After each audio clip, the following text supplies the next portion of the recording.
You're listening to Desert Island Gems, an in-depth and intimate interview where we ask our guests to select meaningful gems that they would take to a desert island if they were cast away alone. We hope that their journey inspires you and helps you reflect. For more information on the show, visit the Radio Ramadan Glasgow webpage and look out for extended versions of the interviews on McMuslim.tv, the new online video channel for Scottish Muslims. My guest today is Naeem Raza, and he needs little introduction for Radio Ramadan listeners. He was the first voice on Radio Ramadan 21 years ago and has since gone on to host TV broadcasts from around the world. However, life started off very differently for Naeem. He was a DJ and became one of the leading Bhangra organisers in Scotland until he turned his life around. He is now one of the leading fundraisers in the country and has recently joined as CEO of the newly established charity called One Family. So Naeem, you've been involved in the charity sector for many years, and now you've taken on a new role as the CEO of One Family. Tell us a bit about this new and exciting charity.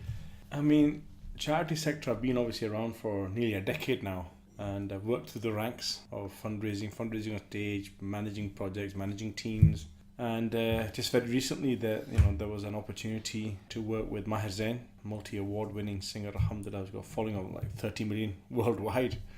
Some of the artists that are involved in the scene felt they wanted to do a bit more than just come to concerts, sing songs and charities, raise money, and they don't really get to know anything about it, and they're not involved in it. So Maher and the rest of the guys wanted to get a hands-on approach and be actively involved in what was happening. And concept was One Family. That's the title I came up with.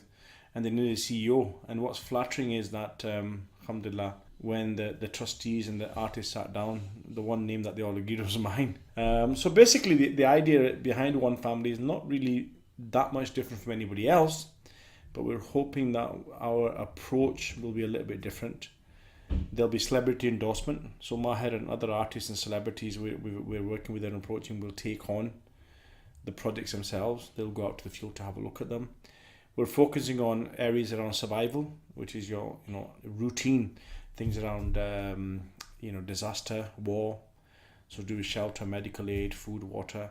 Then we're looking at strength around issues like mental health, bullying, domestic violence, and then also around the issue of safety, child trafficking.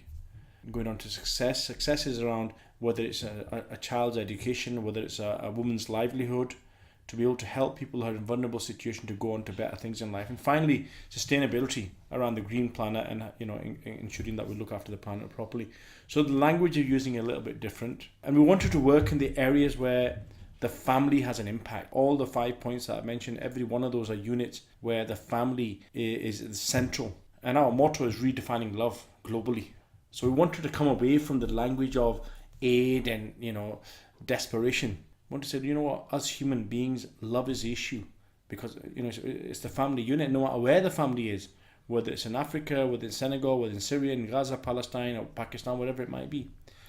So inshallah, we're moving on to some very interesting projects as well as approach, and we hope to become, frankly, to be honest, an online charity more than anything else.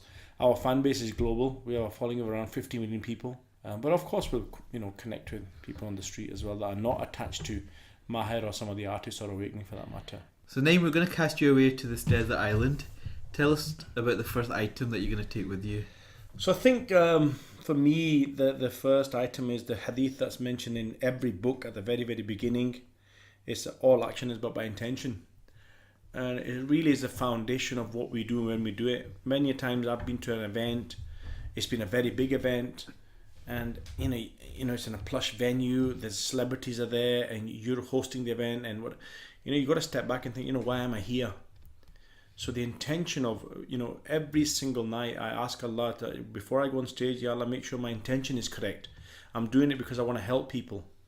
I'm not doing it because I want to host and stand in front of all these people. And think generally, whatever we do in our lives, whether it's at my position, being on television or on stage, anything we do with regards to our friendships, with regards to our family, with regards to work, if the intention isn't correct, then there's a problem.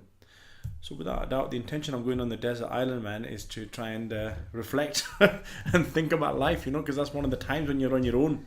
you sit and think about yourself. You know, one of my teachers, Dr. Zahid Pervez, used to say that always take out 10 minutes in a day and sit in a room on your own. And you'll be surprised about the things you think about. So yeah, for me, that hadith has so much depth that it really is a starting point for everything we do. And obviously, you're very well known now, but I guess in the early days growing up, explain or paint us a picture a bit about what life was like growing up as a child. Well, we were born in Huddersfield. We lived in a pretty poor neighbourhood, to the point that we used to have to go to the markets, and collect wood that was left over by the sellers of fruit. They used to bring their fruit in wooden crates. We used to bring them home to try and burn the wood. My father was a bus driver. He worked in the factories when he first arrived. Toilets were outside, right? So there's unheard of. My dad was the first person to actually put a bath in a bathroom. Up until then, the bathrooms are all downstairs in the basement. So, there were little things. My dad was the first person to buy a car in the street. There were little things that happened. My dad was very relaxed. We had a great time. We were the bad boys of the neighbourhood. If anything went wrong, it was always down to us. And then in the area that we lived in, Jack the Ripper dumped one of his victims in the area. And that changed everything for us. The areas that we used to play in hide and seek and cricket and football, the body was dumped literally in the middle of that particular area in Huddersfield, near Willow Lane East. So I think from that time, not only the area changed, but I think our perception of childhood changed. We didn't feel safe anymore. People started to move out. And then obviously my father and many other from Faisalabad, that kind of neck of the woods in Pakistan, decided to come to Scotland where the opportunities in business. But childhood wise, some beautiful memories. Still know and meet the people that I knew then. There was different types of communities then. We're talking about people who were in and out each other's houses. Didn't have to knock on a door, make an appointment, or give me a WhatsApp, or let me know what day you're coming on watching. There was none of that stuff. I even remember I've got a cassette lying somewhere that I recorded off the television to try and record Top of the Pops. There's no recording facility. Life was very different, man. It's very different from. So how old were you when you came to Scotland? Came to Scotland when we were about 14, and I went to Abraham High School. It was a brand new school. That's where I was close with Gregsy Gill. Gregsy Gill was filmed. We were one of only 2 or 3 Asians in the entire school, and I think we were only one of a handful of Asian families in the area, Pakistani families. So it was a bit of a novelty for people when we first turned up here. Did you face any challenges as just being the handful of Asians? I think my sister faced some challenges with 1 or 2 people, but I think generally we didn't have any problems. I think once in a while my dad had the shop built, so behind the school had the odd issue, but I think generally people were quite welcoming. And what was the atmosphere in the house? Was there a lot of focus on education or doing well, or on religion and faith? What was the sort of ethos at home? Yeah, my dad made sure that we didn't go to the shop too often. He wanted us to do well in our studies, and sadly I didn't. My brother did well. I mean, he's the only graduate amongst the 3 of us. My sister didn't do very well either. She left school quite early. Myself, I did get into university, but then I started to see the nightlife and ended up being a disc jockey. And we'll talk a bit about that shortly. But then tell us about your next item that you're going to take with you. This is a beautiful quote by Khalil Gibran, and he says that one day you will ask me which is more important, my life or yours. I'll say mine, and you'll walk away not knowing that you are my life. And I think this one for me, I'm a bit of a romantic, and love, Rumi and various other people who have spoken about the depth of love. I think it's a phenomena that only some people can understand. And this one for me is quite profound. That somebody's asking what's more important, my life or yours, and you say, well, mine is, and they walk away not knowing that you are their particular life. And I think obviously for me, I got married. Well, my wife and I knew each other before we got married, and then I actually ended up marrying somebody else. And then we met each other a few years down the line and got married, and 25 years later, alhamdulillah, we're here now. So I think I'm a bit of a romantic at heart, and I think any sayings around love that have some kind of depth, and this one particularly stood out because it was quite profound. And was that quite a difficult time for you, I guess, in terms of this whole idea of relationships and marriages? Because I guess it was a different time. Yeah, for me, I was going through a bit of a turmoil. I met my wife when I was still at school. When I went to university, I kind of ended up in a different world and went off the rails. So relationships were quite tough, trying to maintain them in the environment that I was in. I think it took me a few years to realise what the relationship between my wife and I actually was about, to try and hunt her down. make that happen. And you mentioned a bit about how, you talked a bit about publicly how life at the moment, you're very much known in the very Islamic sphere, but in those days, you're a DJ, you're kind of quite active in that whole alternative sort of desi scene as well, weren't you? Tell us a bit about. I mean, sadly, what I that was like. sadly I was one of the first people that set up the daytime gigs. So the Pakistanis, Indians, and Banglas Asian and all that. daytime banglas could come out. And the funniest thing is that later on in the years when I turned tide and came to Islam, I used to stand outside those gigs and try and demonstrate and get them shut down. But yeah, I was well known for that as well, which is quite sad when I look back on it. But equally, my mum said, and obviously there's a hadith around this, that the ones who's the worst in Jahili is the best in Dawah. And mum said to me, she said, you know what, whatever you do, you always do it well, whether it's bad or good, and she was right. Because, I got quite well known for the daytime gigs, and then equally well known for shutting the things down as well. So I tried to kind of, recompense for what I'd kind of set up in the early days. And being a DJ was, is a lonely, even though, I was in a nightclub, met a lot of people, you're a bit of a celebrity when you're in a nightclub. It was a lonely life because I was on my own. I didn't know many Muslims in that. Even the one or two friends of mine who wanted to come out, they used to want to know how to get out of the house to get there, So yeah, it was a lonely life because I was on my Todd. None of my friends or family could relate to what I was doing. I was the only one that could understand it. And I felt I was living a different religion from everybody else. I mean, that's how bad it was. And I think to the point that mum and dad just gave up on me. And it's only until I went to Pakistan when I was 23 that I started to realise I need to change my life a little bit. So what would you say to those people that are maybe involved in certain things, whether it's music, scene, or other sort of things that are perhaps not compatible with Islamic sort of values, and they think actually it's too late, I can't turn it all around, it's not going to happen, and you almost kind of give up? What would you say? Because clearly in your life things have turned around, and I guess part of the reason you mention about these sort of past experiences is to reflect, help people reflect that life change. As young people, we all go through stupid things. That's what being youthful is about, unfortunately. And I think anybody who's going through a life where they've not made mistakes, I think is missing out, to be very frank. Because I've known friends whose families have controlled them to the point that when they did get the opportunity, they just used to go berserk, because of the freedom. And so I think, it's okay to make mistakes, but equally you want to be in a position where you can pull yourself out. And that's not to say you should go out and make mistakes. We end up, in scenarios that we didn't plan. We end up with friends that we shouldn't have had. We end up being somewhere we shouldn't be. And life is short, man. That's one thing that we have to realize. I mean, I've got friends who are far younger than me that have passed away. Whether it's a brain hemorrhage. I mean, at the Sham, we used to work on Radio Ramadan itself. And there's many others younger than myself, fitter than me, who have gone. I think people need to realize, young people especially, need to understand that, there has to be a balance. And I think one of the issues that we have as a community, we're trying to Islamify everything. Trying to say music is haram, and then our kids are still listening to music in their headphones, but you don't know what's going on. So I think the more you try and control children, the more likelihood they're actually going to do something about it. So I think we need to realize the pressures of the communities that we're living in. We need to have a balance. That's not to say we allow our children to do wrong, but at the same time we can't afford to put so much pressure on them that they feel they need to rebel. Even though my parents weren't very strict when I was young, I didn't have anything to rebel against, because I was the first of an era, unfortunately. I was the first one in my friends and family that went on to do the things that I did. So I think we just need to be balanced, and I think we need to approach, prophetic parenting. We lack that. If we look at how the Prophet ﷺ treated people around him, or children around him, he was very lax. He knew how to get the message across. Rather than, picking the chittar up and, the danda in the old days and stuff. Had a very unique way of looking at it. So I think we need to just have a bit of mercy on our children. And yeah, kids going to do bad things, and if we cut ties because our children are bad, we're just going to let them carry on. You need to leave the door open. And that's something I've learned, is that my parents left the door open, I got back.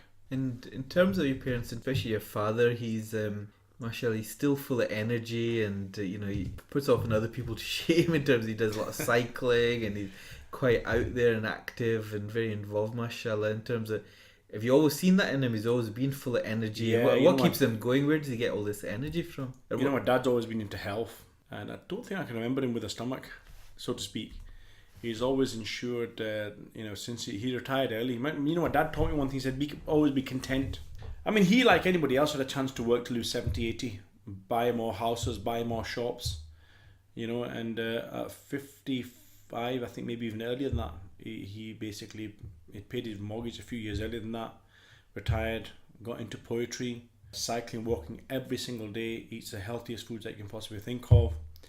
And he's constantly asking me, I've just finished the marathon this year for the 4th time, alhamdulillah. He said, what's your knees like when you run? I said, they're fine, right? He said, I want you to get so-and-so oil. He's constantly looking out for our health as well, not just his own. And if he meets somebody and there's a problem, he'll phone them up the next day and say, listen, I was doing some research for you, X, Y, and Z. So I think health is important. I think that's something that we lack in as a community because of work, because of whatever pressures. And I've started to look after myself over the last few years, particularly since I went to London 2008, 9 onwards. I took a leaf out of my dad's book. I mean, I've been used to cycle 25, 30 miles a day to go to work and back for 4 years. And then it was a human appeal. There was a lot of travel, so I started to put weight back on again. But the last 2 years, particularly last year or so, I was kind of pushed by taking on the marathon. So Naeem, tell us about the next item you're going to take with you to the desert island. So, there's an era of films where they're quite powerful, profound, there's got messages in them, and every single line is remembered by a generation. And for me, it's Scarface and Tony Montana. And everything he says, say hello to my little friend and all the rest of it, I think the lines from the film, it's just that particular era where characters were created by directors and the films are iconic to the day that even, 20, 30 years onwards, some of those films are, seen. It just creates an environment to show the quality of what was around it and also what the era was like at that time. So for those that haven't watched Scarface, in a few lines, Scarface is about a Cuban refugee who comes into America, making it big in the drugs industry, and then, he always said never get high in your own supply, but ended up being, falling foul of that. But I think if anybody's not seen Scarface, they've got to go and watch it. There are films that I think you can play in any generation. They're always going to have some, phenomenal messages behind them. So I think all the quotes from the film, without a doubt, and people use them in everyday language. Sometimes I call somebody, oh, Tony, and they know exactly who I'm talking about. We're talking about a film that was about 10, 15 years ago. And, some of the quotes from these films, people still understand exactly what film it was. And there's not many of those films around. So you mentioned that obviously then after school, there was university, and you said you never finished it. Is that something that always stayed with you? I mean, was that a bugbear for you, or did that knock your sort of confidence for a while in terms of, was that a milestone for you? At that time, it didn't bother me. I just felt I was doing a BA in accounts, and I just felt I wasn't going to sit behind a desk in a suit. It wasn't going to be me. And I think the nightlife at that time kind of got the better of it. I passed my first year, failed my second year. Halfway through the reset of the second year, I thought, this is it. This isn't going to happen. So I called it a day. And I think, to be honest, I was very fortunate I had my A-levels. So when I came back from Pakistan, a job came up in the civil service in the Inland Revenue. HMRC as they call it now. Taxman. It was in London. And there was a shortage of, funniest thing is how London is today and how it was then. You're talking about 1989, 1990. There was a shortage of staff in London, believe it or not. And the job, subhanAllah, I was standing in my dad's shop in Lark Hall, looking at Daily Jank. And advert came up for the HMRC. Applied for it. They were looking for people with A-levels, or hires as we call them now, or we called them hires. And I got the job, and I had to move to London, and that was the start of my civil service career.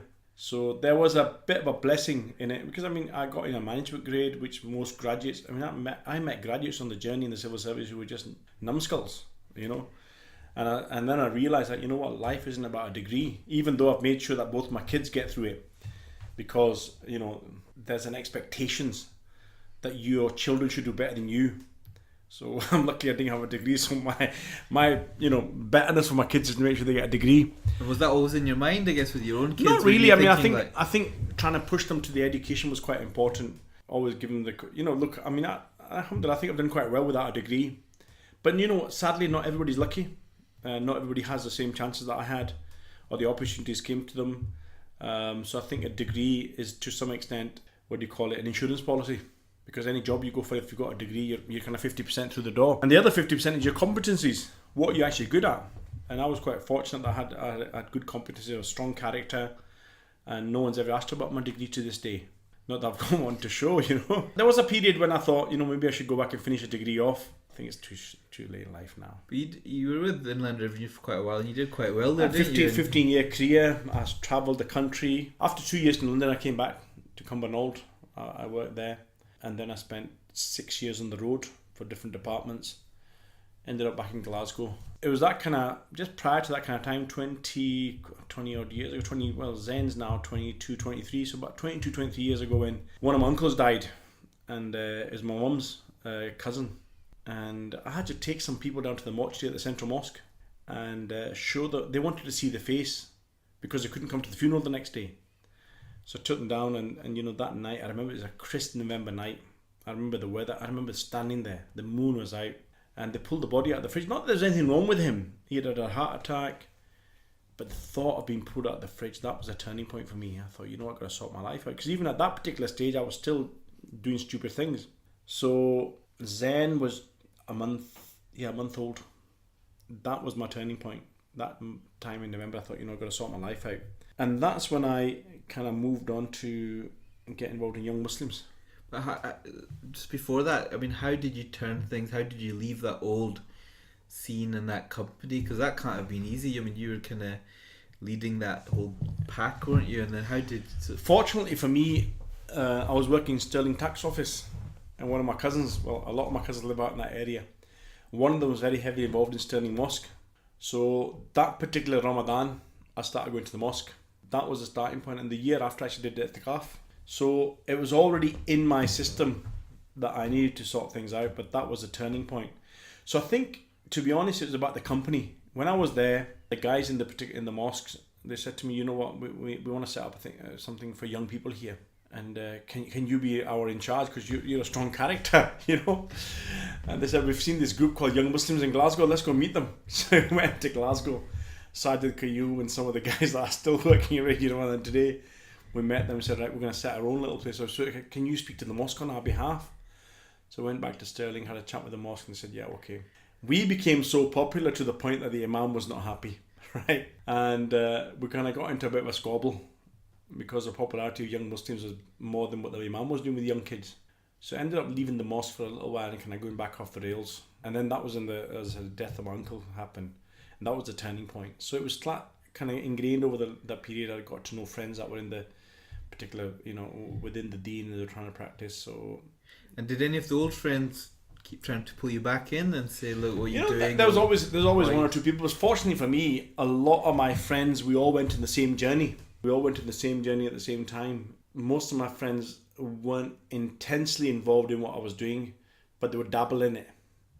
So for them, they'd already made the changes, and I was a kind of final part of the jigsaw to come in and sort things out.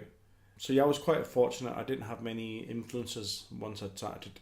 And you know what, changing your life, when you come into a Muslim organisation and you have people around you, it's very difficult to do stupid things. So when I got into Young Muslims, so I was put in charge of Stirling. Then I set up a branch in Cumbernauld, got involved in the National Young Muslims. So straight away, I was in a position of responsibility, and I had to change my life anyway. So I think being around the right people made a big difference. So Naeem, tell us about your next item that you've chosen. I'm a big football fan, Glasgow Celtic, and this one is to do with Jock Stein, who's now passed away. And this is something I put in life, not just for football, but business, charity, Radio Ramadan for that matter. He said that football is nothing without fans. And that holds true in whatever you're doing. You might have the best product, you might have the best radio station, you might have the best business, the best charity. But if you can't look after the people that are following you, that are buying your stuff, that are listening to you, then there's a problem. And the fans are the people that matter. So those fans could be clients, they could be listeners, whatever you want to, whichever you look at. They could be donors.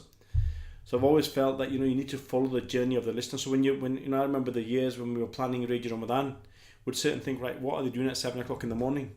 What are people doing at 9 o'clock in the morning? What are people doing at 1 o'clock in the morning? 1 o'clock in the afternoon, or 12 o'clock on a Friday night? What kind of programming should we have?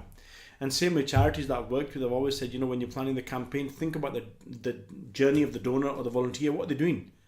If it's Ramadan, they want to give their zakat, you should be focusing on that. So same with football, if the fans aren't there, the team is nothing. No matter how great a team you've got, if you don't look after your fans, game's over. You know, if you have an arrogant team, it's goodbye. And I've seen that many a time. You know, a team has lost or won because of the fans. So yeah, football, Jockstein, and fans are really important, you know.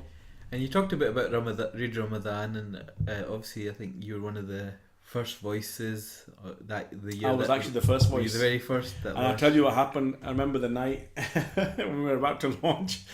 The next morning, there was myself, I think Nawaz Ali, Sajid Qayyum, and Ruj Siddiqui, right?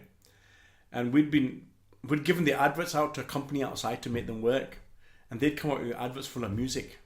And in them days, music was a big issue. You know, you're looking at 20 odd years ago. So we had to work all night. Instead of launching that night, we had to work all night to get the adverts ready. So at 6 o'clock in the morning, just after Fajr, I said, we need to go live now. And they're all sitting there looking at, what shall we say? Naeem, you've done this before. You've been on DJ. Come on, you could do it. Was that why you got the... So that's why I got it. So I was the first voice on the station. And I remember the Fair Hussain Shah Saab and people like that, subhanAllah, phoning, saying, we can hear you. So first thing I want to know is, can anybody hear us? Right? So people are phoning and saying, we can hear you, we can hear you. It's so emotional, man, subhanAllah, knowing that people could hear you. And I remember that year, there were letters and calls from people crying their eyes out, thinking, we can hear you. This is a phenomenal message for us. Wow, it was a life-changing moment. Now I think, we might take it for granted, but at that time, that was a life-changing moment for Glasgow. That he was the first Muslim. It was the first ethnic radio station. Forget, Radio wasn't around them times. I mean, alhamdulillah, they've set up since then and carried on the work during the year. But that was the first ethnic station. So it was quite emotional, yeah. Because I think that was the first time I kind of came across you as, probably don't remember me, but it was, I was involved with the Young Muslims at the time, and you obviously got the name Papa Naeem from around that year. And you obviously... What struck a lot of people is you had this natural ability, the gift of the gab. Really, you could engage with people. Yeah, I think that was kind of came across from my DJ days, and generally just had those kind of leadership qualities. And it's not something I trained for.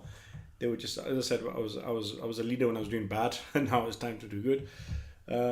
But yeah, a lot of people, from those 20 odd years ago, I've still got a relationship with many of them to this day, alhamdulillah, just because of that first broadcast.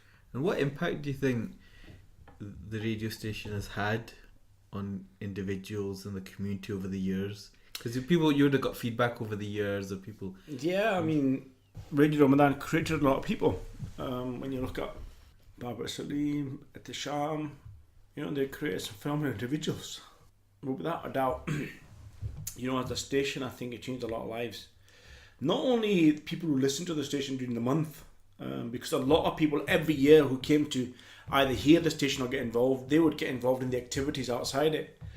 So yeah, it's even to this day, it's a powerhouse, alhamdulillah, from the point that it does bring people into the fold, helps people to get practicing, get involved. And yeah, I think we've created some legends, Barbara Salim, as I mentioned, at Samuel Haq, and many other names, alhamdulillah, since passed away, who've left behind legacies. And I think the many brothers and sisters that are still involved, I think inshallah will leave behind legacies. I don't think we'll ever understand the power of the station. You meet people sometimes, I listened to Radio Ramadan 20 years ago and this is what I did. You're like, wow, okay. Because that was, I guess, for the listeners, it was obviously a time before the internet and everything was really prominent. Now you can click a button and listen to anything really, and sometimes you forget that. And I guess it was giving people a voice, and recently somebody was talking a bit about Imran Sabir. Yeah, look, there's Imran. His first phone call to the station. I remember the first time he called, and I think it was on Twilight Zone. Shaukat, myself, Rehan Sheikh, and many others were sitting there. I remember when Imran called, and people thought we thought it was a hoax. Just for people that don't know Imran, he had various disabilities. He was blind. He had a voice disorder. He had a very unique condition, and he spoke with one of these voice machines, the voice box. So when he called, I think that first night everybody thought it was a hoax. It's a bit odd. But I said, no, hold on a minute. This sounds real. And subhanAllah, Imran called every single night, literally. And as the years went on, we ended up setting up a study circle at his house to go and see him rather than him coming out, because he had mobility issues as well. To the point that we named an award after him at the Scottish Muslim Awards, and subhanAllah, there was obviously a charity set up in his name to help young people who were blind who were disabled for that, particularly the Muslim community. So yeah, there was, there's been those 3 or 4 individuals that have since left us that were without a doubt an inspiration. So take us to your next item, Naeem. Next item is, funnily, on where we are right now, that every soul shall taste death, and I think it's something that we underplay, the verse in the Quran. It's a massive meaning, that everything we do is going to come to an end one day. When it's going to come to an end and how, nobody knows. So it's helped me in my life, because many times where I've thought to myself, I'm about to do something wrong, right? Or in the middle of something that I think, I shouldn't really be doing. I've had to sit back and think, wait a minute, this isn't right. And also it's a reminder for people around me sometimes that, we're all going to go one day. So when somebody causes injustice, being in my position, I've met a lot of people where 2 people have been unjust to each other. And you say, you're going to have to pay for it somewhere along the way, because it's going to come to an end at some particular point. So I think just the fact, every soul shall taste death. When people hear that, it's quite a negative impact, but it's positive as well, because if you do good in your life and in your heart what you're doing, you're looking forward to that moment as well. Not to say that I am, but it's something that we should all aspire to, knowing that we're going to meet our Creator, whatever actions we take. And again, you're talking about young people who are on the wrong path. Like I was when I was younger. I think something you should reflect on. That time is short, but we don't know how short it is. You ever been in a situation where you've thought you've been close to death? I've had a couple of occasions. I nearly got stabbed once at a nightclub, so that was a kind of turning point. A knife just whizzed past my face. It was in the middle of a fight. I think the second time was I had, you as a doctor might know, but it's palpitations to the point that, is it called arrhythmia or something? I was out for 10 days. That was quite scary. And there's been a few moments here and there where, for example, you get stuck in the tube. It's quite claustrophobic, and you don't know how long the tunnel is or when it's going to move. So we're going to be stuck in here for a while, and you think, oh my God, I'm going to run out of oxygen and stuff. So there are times like that I've thought, I'm going to die in this place. Hajj itself, we've been in a few situations where the crowds have been just phenomenal, to the point of fear. Not knowing what's going to happen next. So yeah, there have been occasions where you think, this is it. And you've had quite a unique experience of Hajj. One of the very fortunate people to have gone many, many times, and obviously help a lot of Hajjis, go through that experience. Tell us about, where that all started, and how many years have you been now? This year will be, I think, my 20th. MashaAllah. Inshallah. And it started in Glasgow. It was the turn 21 years ago. So I was obviously involved in Radio Ramadan. I was making a change in my life. I was making the change in my life, the kind that when you first come to Islam or start practicing, you want to, every time you see an opportunity, you want to do good. You want to take the opportunity. So Shields Road Underground, I was just driving up towards Pollock Shields, and there were a couple of auntie-Gs walking up with their shopping bags. And I remember it was a Sunday, sunny. There used to be a car boot sale in that area, on that particular road. They must have bought something. They were walking up. I don't know why. I took the opportunity to give them a lift. Never met them again. Don't even know who they are. Don't even know they're still alive. Dropped them off, and one of the women looked back in the car and she said, "Beta, may Allah help you to perform Hajj every year." I never thought anything of it. Came back and told my family. They're like, what the hell are you doing? What if they called the police? You're trying to pick them up and all the rest of it. I'm thinking, come on, man. I was trying to do a good deed. And subhanAllah, the year after my mum and I, and Sajid, Shahid Qayyum, Sajid Razak, Mazhar Khan, Adil Ibrahim, 17 of us from Glasgow went on a trip of 60 people with forces. And when I was there, Uthman Muqbil, who was the president of forces at that time, who actually subhanAllah came on to be my CEO at Human Appeal, he said, "Look, why don't you come back with us next year as a group leader?" And that was it. 4 or 5 years down the line, forces kind of died out. Dome tours got set up. Abdul Rahman Halbawi, and we've been going together for 20 years. And going each time, does it ever lose its special sort of feeling when you go, or is it? Can you get? I guess you shouldn't. I don't know. Some people would say, can you ever get desensitized to Hajj so frequently? For me, when I go, the first view of the Kaaba, it's like a big smile thing. I'm back, and we go with a very different intention. Obviously, we go to perform Hajj, but our job is to look after 300 people. I mean, I'm not involved in the company, I don't have a financial interest, but for me, it's about serving the Hujjaj. So our journey is very different.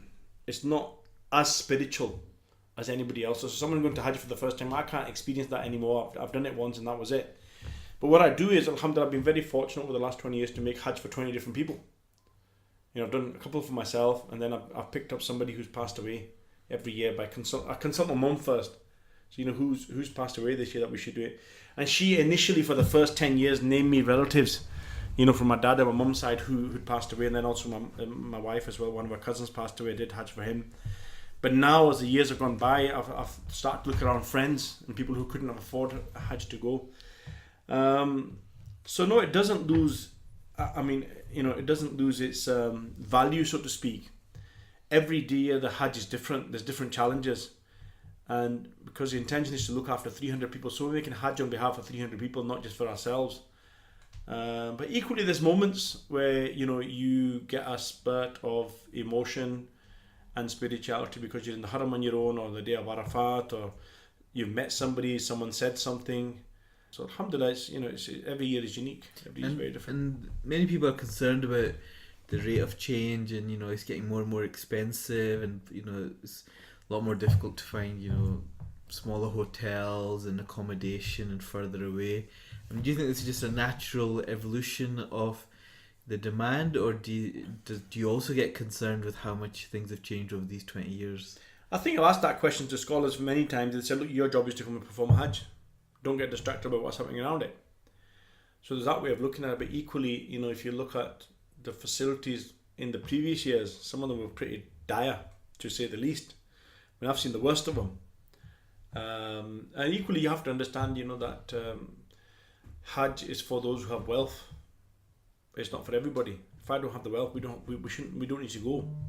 And for those that have the health, to be honest. So, you know, and sadly, it not only has, it will become out of reach for some people, without a doubt. Without a doubt, it will, and that is sad. But, you know, there's Umrah is there as well, inshallah, to perform. And I think, you know, you got to look at things financially and politically as well. For the Saudis, you know, oil is running out. They need something to, you know, cover the revenue for the next X number of years. And the only way was to make an investment in the country, not just in Mecca itself, in Medina, but the country itself. So there is a financial or political kind of, you know, intention behind it all. But equally, I think the end result is not only a safer Hajj, because Hajj has been difficult. I mean, I've seen the Jamarat in the days when, you know what, it was a pillar. There was no, and you know, you used to go down to Jamarat and there were lines of ambulances on either side waiting for the number of people that were going to die.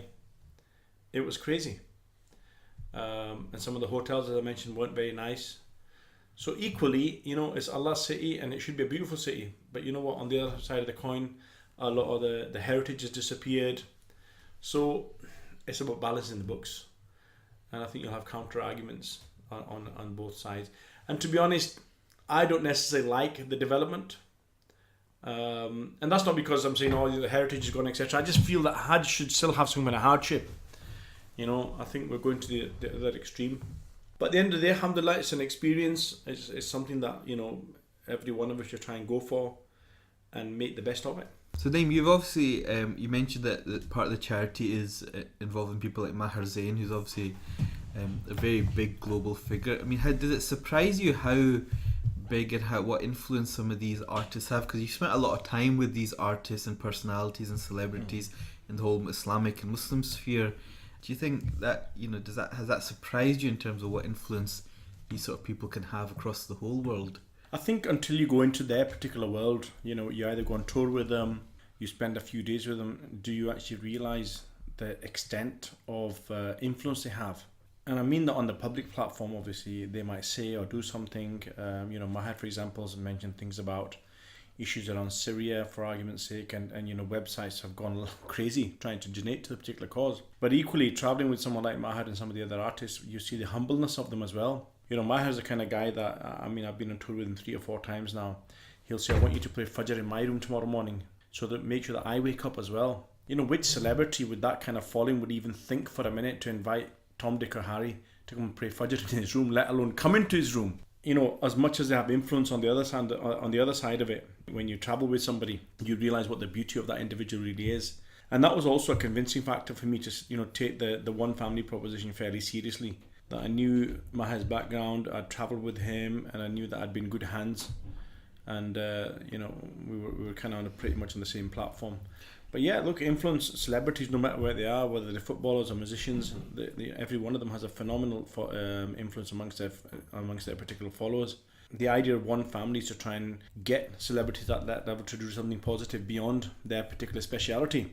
So whether they're singing, whether they're footballers, whatever they might be, yes, they have a fan base. Let's engage the fan base to do something positive, not just fundraising, but actually social action, social change. Collaborate with other organisations and other celebrities to try and do something with regards to the family across the world. And you find with a lot of these Muslim celebrities and sportsmen and personalities, are a lot of them quite very already socially conscious, but they just need an avenue? Or are you like pushing on an open door? Or do you find, sometimes you're knocking your head off a brick wall, trying to get them to think of more than just about the next, success and post and following? And celebrity is a very materialistic world, isn't it? It can really, because the sky's the limit, you get a lot of adoration. Do you find that, with some of the people that you work with, that they are very conscious and they haven't forgot their roots and their beginnings?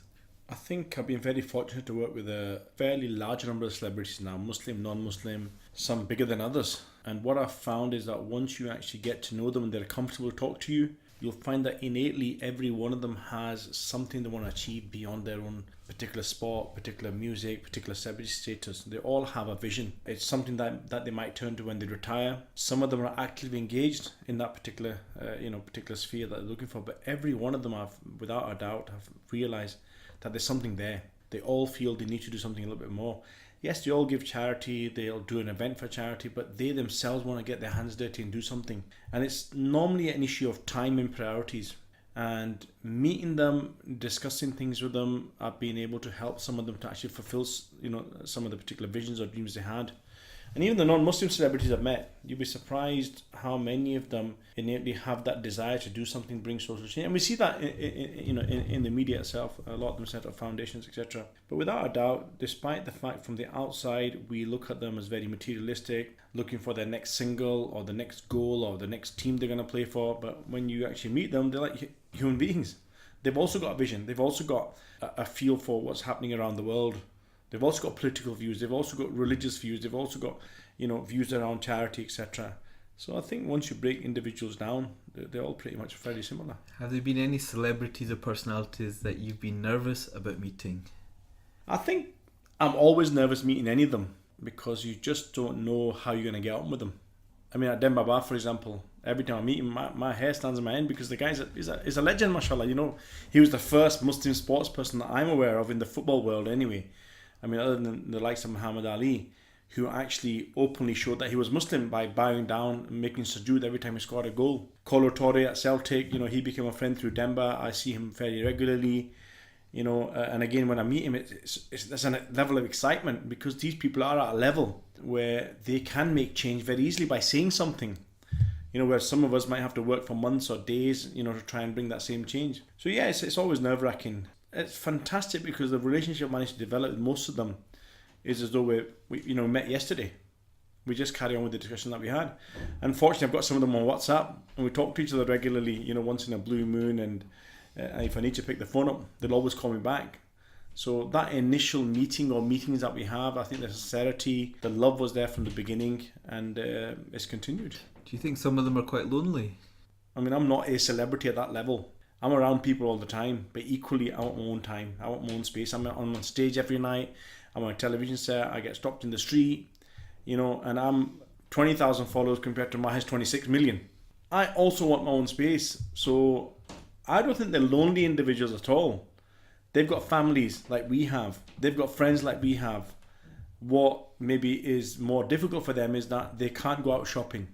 They can't go out for a bite to eat without people. I remember meeting Demba in Istanbul for a meal one night. And there was a table of 20 people who had finished their meal about an hour, as we were starting. And they were sitting there waiting until Demba finished his meal so they could actually, meet him and get some photographs taken. And then he had to go out through the back because there's so many people gathered outside knowing he was in town.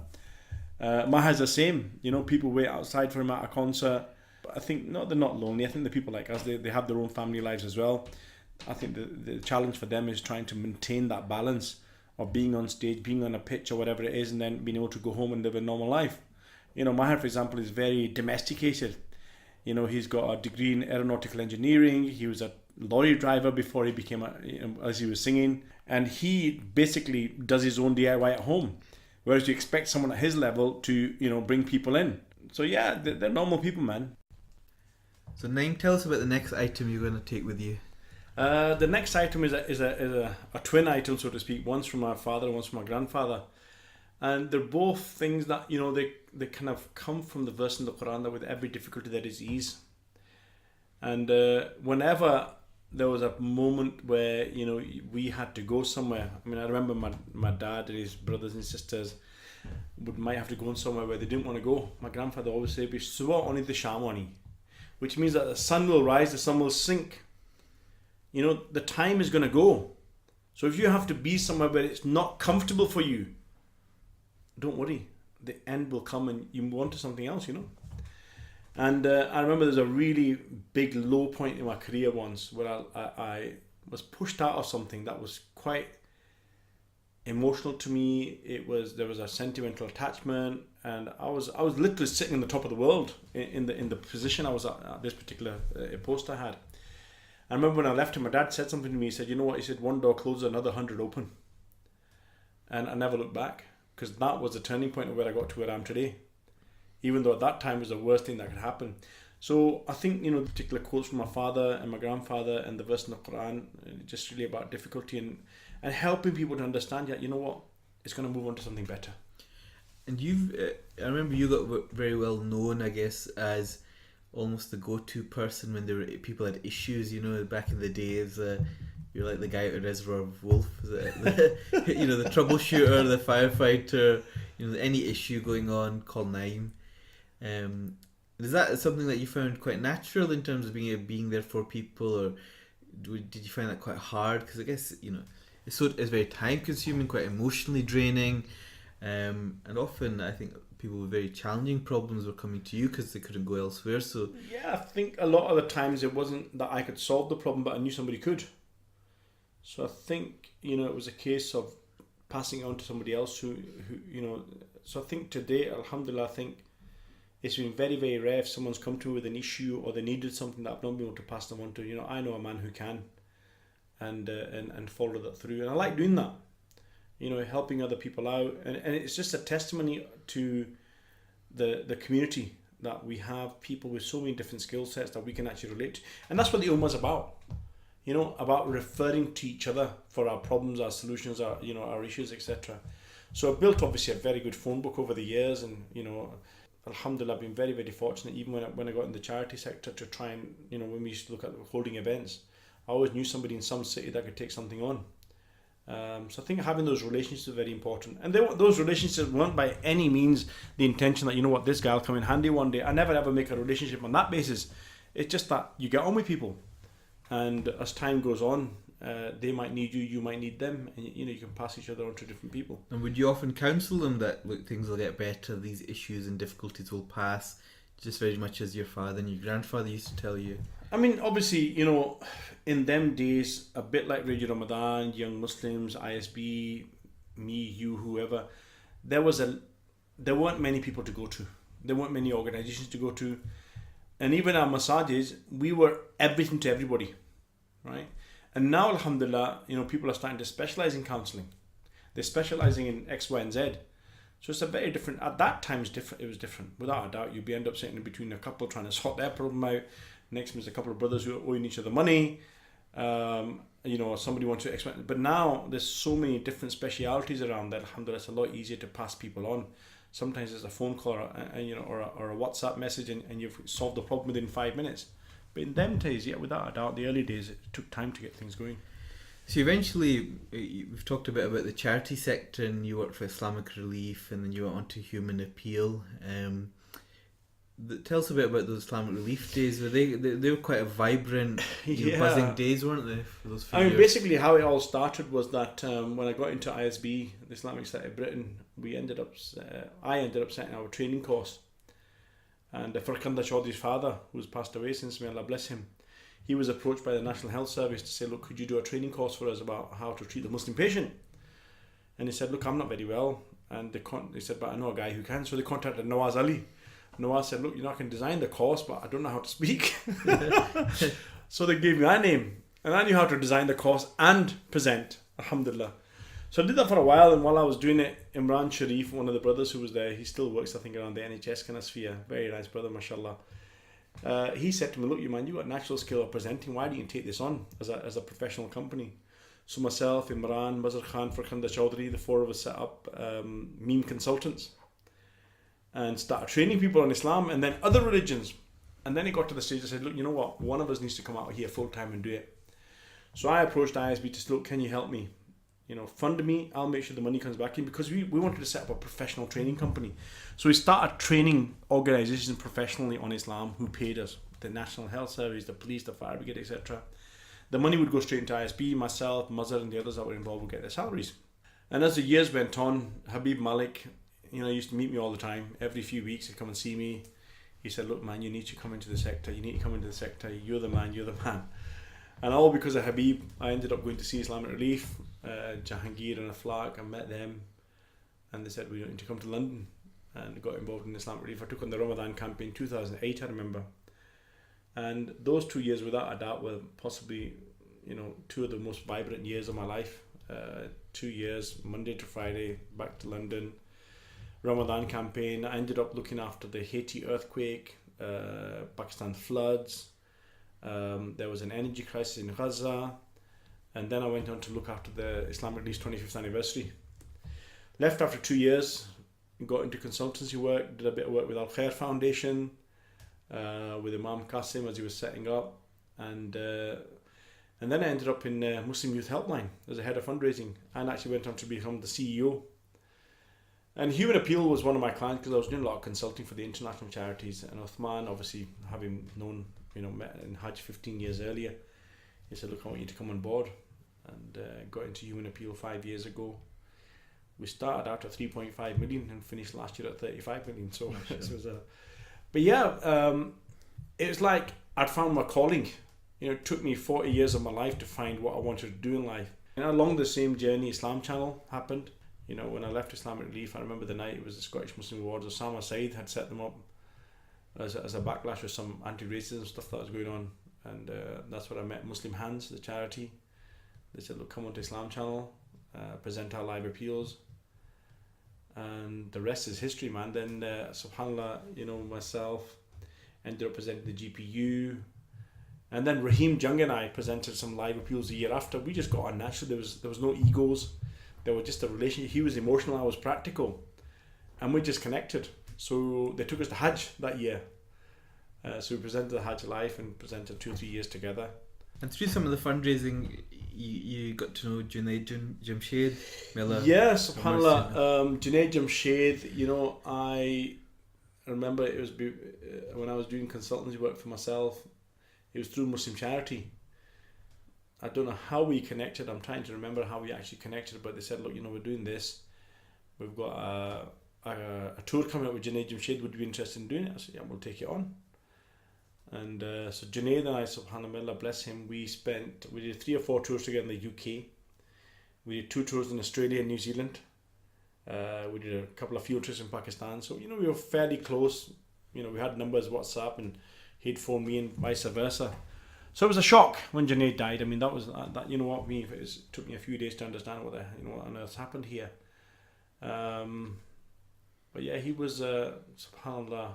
Because he had turned his life around as well from that. Yeah, there were so many similarities. Very, very similar. Although he's obviously on a very, very different level, and we got on well because of that. We understood what had happened in the past and what was happening today, and it was quite satisfying knowing that if I was presenting an event and Junaid knew about it, he was very happy, and he knew that it was going to be all right that night. He'd always ask, who's hosting this event? He said, me. He said, that's fine, then I'm happy.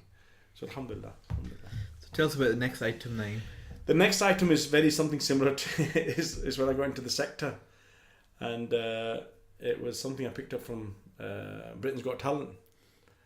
I used to love watching that program. I still see it when I get some time, and it was a group called Flawless, and Simon Cowell. You know, people love him or hate him, but I do love the guy. They said, you know, what's the vision here? And the guys from Flawless said, you know, chase the dream, not the competition. And that's something that stuck with me ever since. And when people come to you and say, so-and-so charity is doing this, or so-and-so business is doing that, or so-and-so. So listen, man, chase the dream, not the competition. Think about what you want to do. Don't worry what anybody else is doing. What do you want to do? Chase your dream. Don't let it be impacted by what everybody else is doing.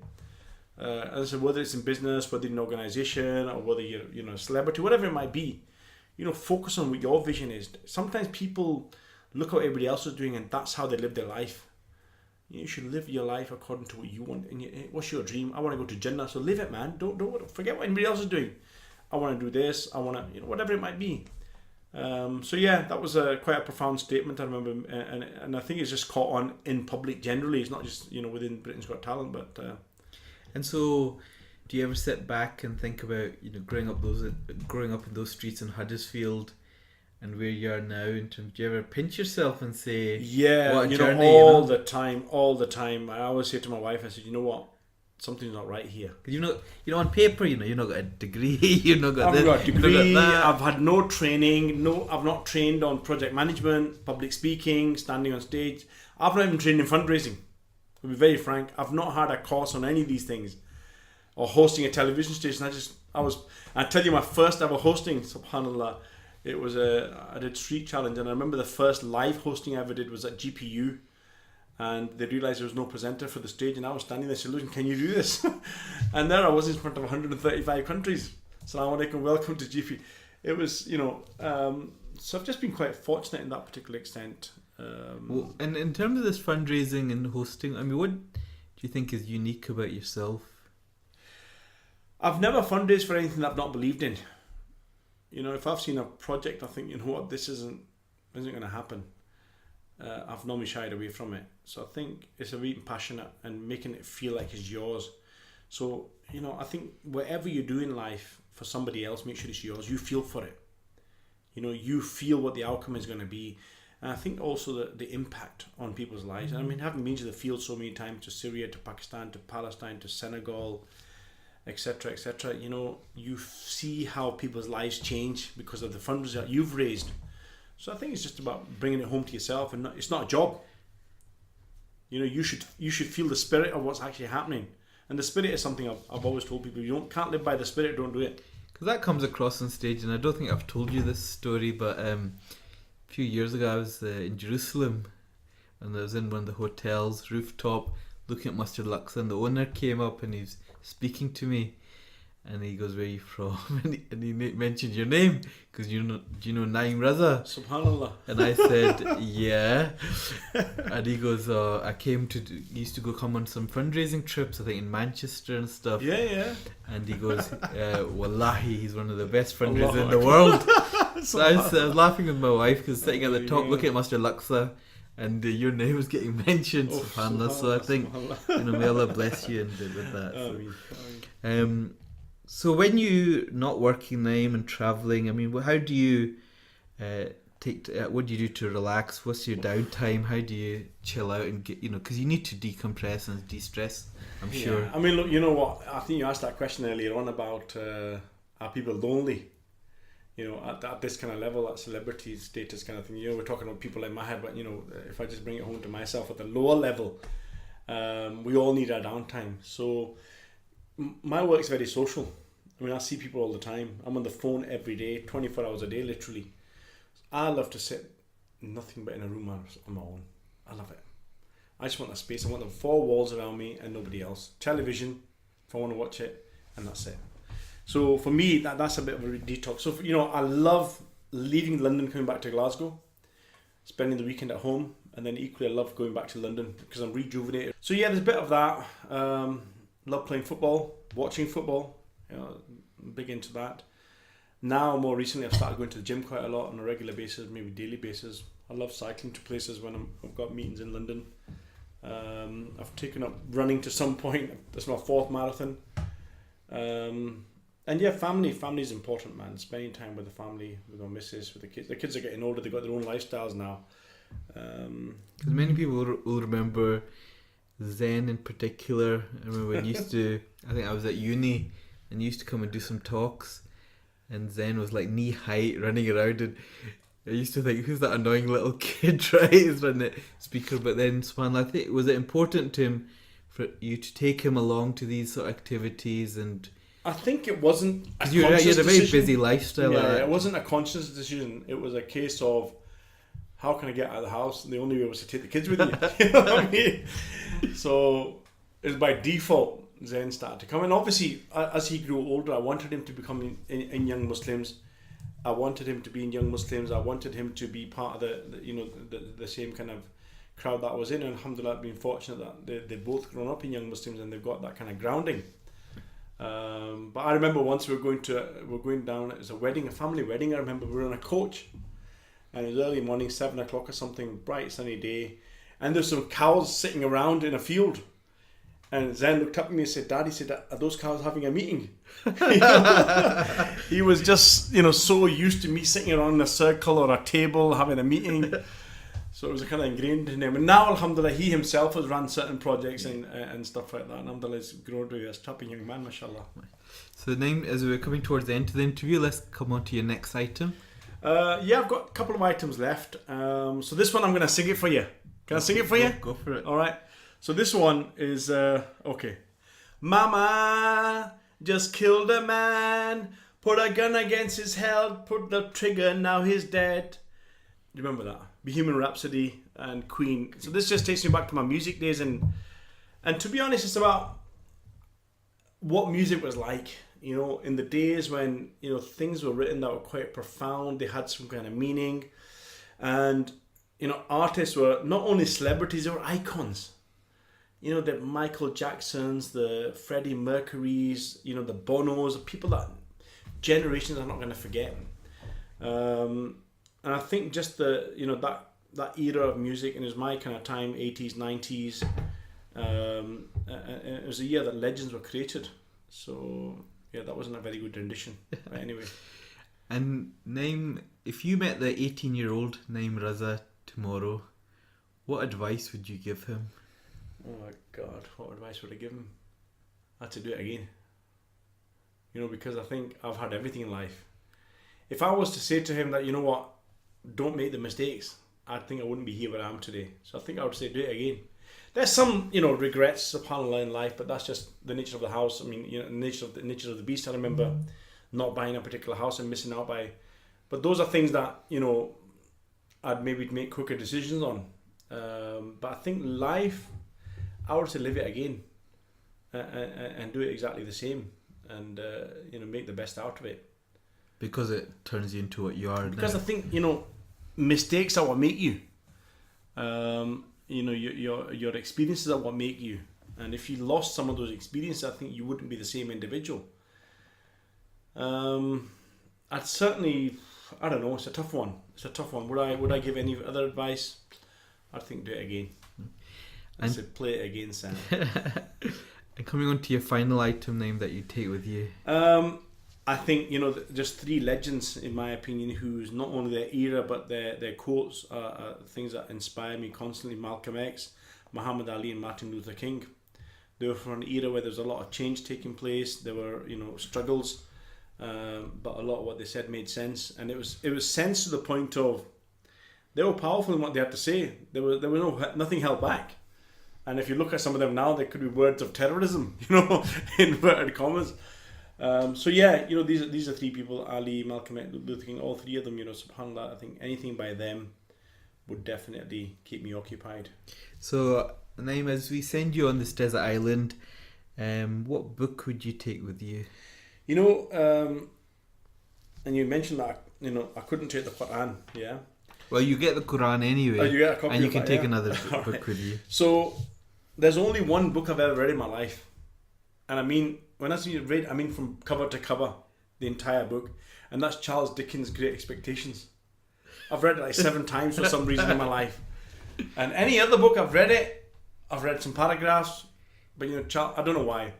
But I think that's on a nostalgic point of view. But from on a serious point of view, I would take maybe Imam Bukhari's book of Hadith or something along those lines, that I feel that when I was there, I could read it and maybe develop myself before I get rescued.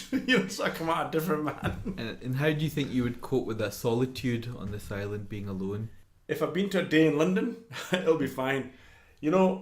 I remember going on one of our holidays to Turkey, and we took one of those cruises on the Bosphorus Sea. And my missus looked at me and Shamim said, "You know what? You just can't cope, can you?" I said, "This is I can't deal with this." It was just because I couldn't go anywhere. It's difficult, but I mean, alhamdulillah, over the years, especially with the social life that I've got, being busy with work and things, I think I've got to the point where I can actually understand my own kind of space, and but I think I look forward to that. It's nice to get that kind of break. And you can have a luxury item to take along with you. My phone is my life, sadly. And I don't mean that from the point of, I'm sitting on WhatsApp and talking to people, but it just basically is life, it's work, it's family, it's entertainment, it's everything. But as one of my friends, when I suggested to him that I would take this, he said, "You know what if the battery, what's going to happen when the battery runs out?" Fantastic. So Naeem, thank you so much for spending some time with us and sharing your desert island gems with us. May Allah put a lot of barakah in everything that you do, give you strength to continue to do a lot of the good work that you do, inshallah. Please remember us in your du'as, inshallah. And we wish you all the best, inshallah. So Radio Ramadan, sound for the soul. Assalamu alaikum wa rahmatullah. Thank you for listening to Desert Island Gems. Let us know what you think of the show on the Radio Ramadan Facebook page, and keep an eye out for special versions of the show on McMuslim.tv.